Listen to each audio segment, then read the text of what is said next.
വാർത്തകളെ മാത്രം നോക്കി കൊഞ്ഞനം കുത്തി നെടുവീർപ്പിടുന്ന പ്രബുദ്ധ മലയാളിക്കേറ്റ അടിയാണ് ക്രമസമാധാന പരിപാലനത്തിൽ കേരളം പിന്നോട്ടെന്ന് തെളിയിക്കുന്ന റിപ്പോർട്ടുകൾ. ആഭ്യന്തരമന്ത്രി കൂടിയായ മുഖ്യമന്ത്രി പിണറായി വിജയന്റെ അസാന്നിധ്യത്തിലാണ് കേരളത്തിലെ അരക്ഷിതാവസ്ഥ തെളിയിക്കുന്ന വിവരങ്ങൾ പുറത്തു വന്നിരിക്കുന്നത്. സംസ്ഥാന വ്യാപകമായി നിഷ്ഠൂരമായ കൊലപാതകങ്ങളും ആക്രമണങ്ങളും എല്ലാ ദിവസവും റിപ്പോർട്ട് ചെയ്യപ്പെടുകയാണ്. കേരളത്തിൽ ലഹരി ഗുണ്ടാസംഘങ്ങൾ അക്ഷരാർത്ഥത്തിൽ അഴിഞ്ഞാടുന്നു. മുഖ്യമന്ത്രിയുടെ തിരിച്ചുവരവിന് കാത്തിരിക്കാതെ ക്രിമിനലുകൾക്കെതിരെ കർശന നടപടി സ്വീകരിക്കാൻ സംസ്ഥാന പോലീസ് മേധാവി തയ്യാറാകണമെന്നാണ് പ്രതിപക്ഷ നേതാവടക്കം ആവശ്യപ്പെടുന്നത്.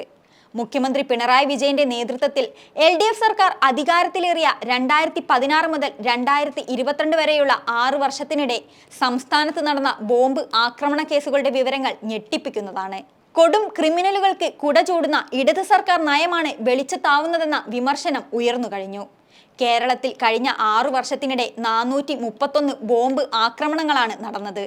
എന്നാൽ ഇതിൽ ഒരാൾ പോലും ശിക്ഷിക്കപ്പെട്ടിട്ടില്ല എന്നതാണ് ശ്രദ്ധേയം. ഈ കേസുകളിൽ പകുതിയും പോലീസ് എഴുതിത്തള്ളി. 162 കേസുകളിൽ മാത്രമാണ് ഇതുവരെ കുറ്റപത്രം നൽകിയത്. ഇവയാകട്ടെ വിചാരണയുടെ ഘട്ടത്തിലാണ്. ഫലത്തിൽ ബോംബാക്രമണ കേസുകളിൽ ഒരാൾക്ക് പോലും ഇതുവരെ ശിക്ഷ കിട്ടിയിട്ടില്ല എന്നതാണ് വസ്തുത.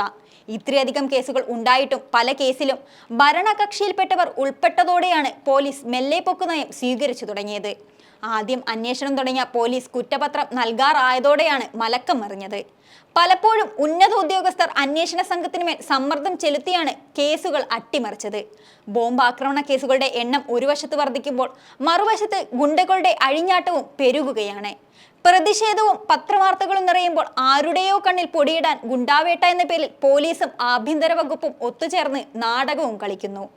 സംസ്ഥാനത്തെ ഗുണ്ടകളുടെ എണ്ണമറിഞ്ഞാൽ കേരളത്തിലെ വഴികളിലൂടെ ഒറ്റയ്ക്ക് നടക്കാൻ നാം ഒന്ന് മടിക്കും. തെരഞ്ഞെടുപ്പിന് മുമ്പ് സംസ്ഥാനത്ത് എത്ര ഗുണ്ടകൾ പുറത്തുണ്ടെന്ന് പോലീസ് കണക്കെടുത്തിരുന്നു. 2815 ഗുണ്ടകൾ പട്ടികയിൽ ഇടം നേടി.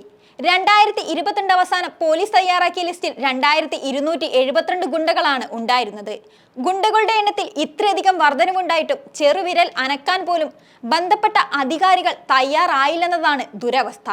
പഴയകാല ഗുണ്ടകളെ വിളിച്ച് ഒപ്പിട്ടു പോകാൻ പല പോലീസ് സ്റ്റേഷനുകളും നിർദ്ദേശം കൊടുത്തതാണ് വലിയ നടപടിയായി സർക്കാർ വീമ്പു പറയുന്നത്.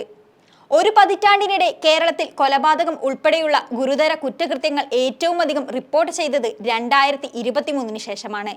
കൊടും ക്രിമിനലുകളെ നിരീക്ഷിക്കുന്നതിലും കാപ്പ ചുമത്തുന്നതിലും പരാജയപ്പെട്ടതാണ് ഗുണ്ടാ വിളയാട്ടത്തിനുള്ള പ്രധാന കാരണം. കൊലപാതക കേസിൽ ജയിലിൽ നിന്ന് പുറത്തിറങ്ങിയവരാണ് തലസ്ഥാന ജില്ലയിലടക്കം വീണ്ടും കൊലപാതകം നടത്തിയത്.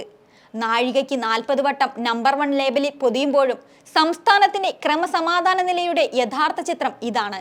ജനം ഇത്രയേറെ അരക്ഷിതാവസ്ഥയിൽ ബുദ്ധിമുട്ടുമ്പോഴും ആഭ്യന്തര വകുപ്പ് കൈയാളുന്ന ബഹുമാനപ്പെട്ട മുഖ്യമന്ത്രി മാത്രമല്ല, ക്രമസമാധാന ചുമതല വിശ്വസിച്ചേൽപ്പിച്ച ADGPയും വിദേശ ടൂറിലാണ്.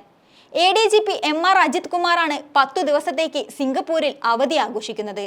സംസ്ഥാന പോലീസ് മേധാവിയും ചിത്രത്തിൽ ഇല്ലെന്ന് വേണം പറയാൻ. ഷെയ്ഖ് ദർവേഷ് സാഹിബ് DGP ആയതിനു ശേഷം ഒതുങ്ങിക്കൂടിയിരിക്കുകയാണ്. ക്രിമിനലുകൾക്ക് നേരെ ലാത്തിയെടുക്കേണ്ട പോലീസ് അവിടെ സൽക്കാരപ്രിയരാകുന്നു. പകരം പൊതുജനത്തിനു മേലെ കുതിര കയറുന്ന അവസ്ഥയാണ് നിലവിൽ. സർവത്ര അരാജകത്വം നിലനിൽക്കുന്ന നാട്ടിൽ ആരോട് പരാതി പറയണം എന്നാലോചിച്ച് വീർപ്പുമുട്ടുകയാണ് സാക്ഷര കേരളം.